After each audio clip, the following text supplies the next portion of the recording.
नमस्कार, आप देख रहे हैं आवाज इंडिया, देश की भरोसेमंद आवाज। मैं हूं पिंकी सिंह शरावत। आइए नजर डाल लेते हैं देश और दुनिया की 20 बड़ी खबरों पर।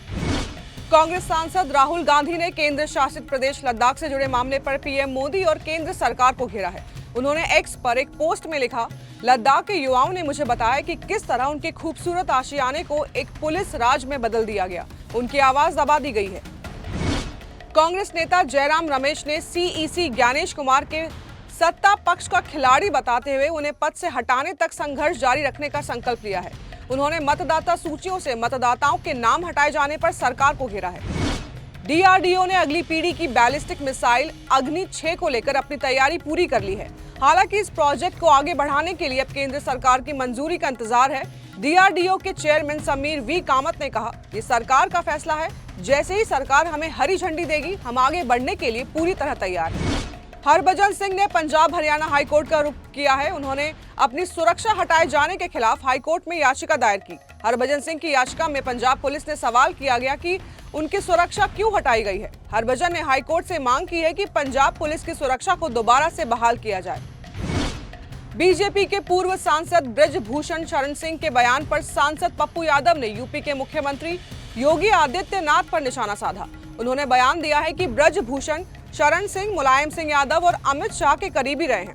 अब सीएम योगी उनको भाव नहीं देते हैं, इज्जत नहीं करते हैं, तो ये गलत है। सुप्रीम कोर्ट ने 15 साल की रेप पीड़िता के गर्भ समापन पर जोर दिया। सीजेआई सूर्यकांत ने भावुक संदेश देते हुए कहा कि 15 साल की नाबालिग रेप पीड़िता को जीवन भर का ट्रॉमा नहीं दिया जा सकता। बच्ची को पढ़ाई करनी चाहिए, न कि उस पर अनचाहा गर्भ थोपा जाना चाहिए। जमीन से जुड़े विवादों के समाधान की प्रक्रिया में बदलाव की मांग पर सुप्रीम कोर्ट ने नोटिस जारी किया है। कोर्ट ने केंद्र सरकार और राज्यों से जवाब मांगा है। याचिका में जमीन से जुड़े मामलों के तेज और न्यायपूर्ण निपटारे के लिए राजस्व न्याय सेवा गठित करने की मांग की गई है। दिल्ली में आज से ई रिक्शा का सफर महंगा होने जा रहा है। इलेक्ट्रिक व्हीकल फेडरेशन ने न्यूनतम किराया 10 रुपए से बढ़ाकर 20 रुपए करने का फैसला लिया है।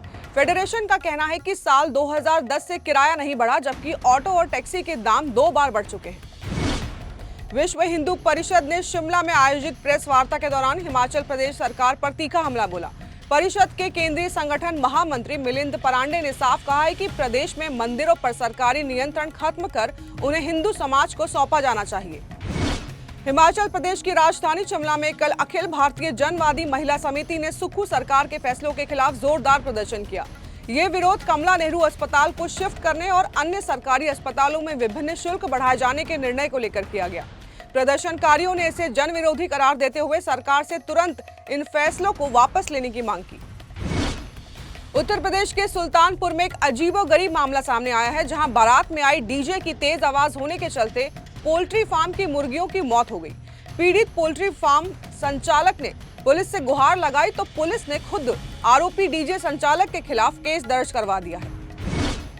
उत्तर प्रदेश महिला आयोग ने लिया बड़ा फैसला। राज्य में अब लड़कियों को डांस सिखाने के लिए महिला टीचर अनिवार्य कर दी गई है। इसके साथ ही बुटीक में भी महिला ही नाप लेगी।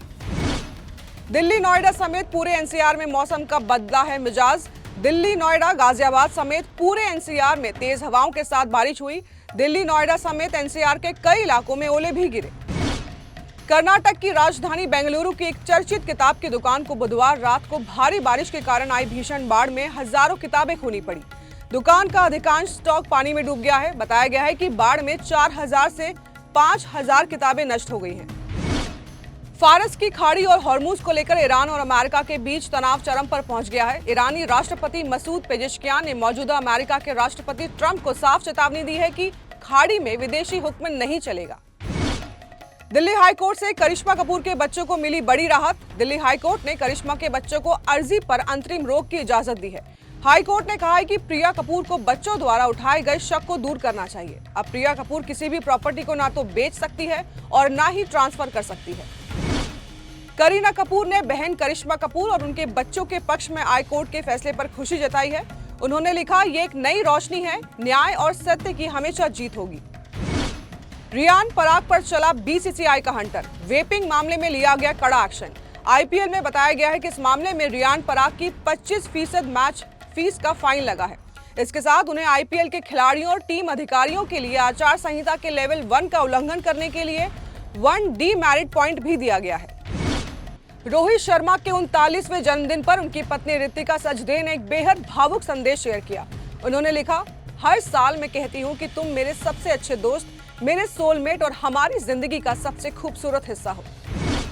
आईपीएल 2026 के दौरान बुधवार को वानखेड़े स्टेडियम पहुंचते वक्त विनोद कांबली लड़खड़ाते हुए नजर आए और उन्हें चलने के लिए 2 लोगों का सहारा लेना पड़ा। उनका ये वीडियो सामने आते ही सोशल मीडिया पर फैंस ने चिंता जतानी शुरू कर दी है। तो देश और दुनिया की बड़ी खबरों में फिलहाल के लिए इतना ही। जुड़े रहिए आवाज इंडिया के साथ, जल्द होगी मुलाकात। तब तक के लिए नमस्कार।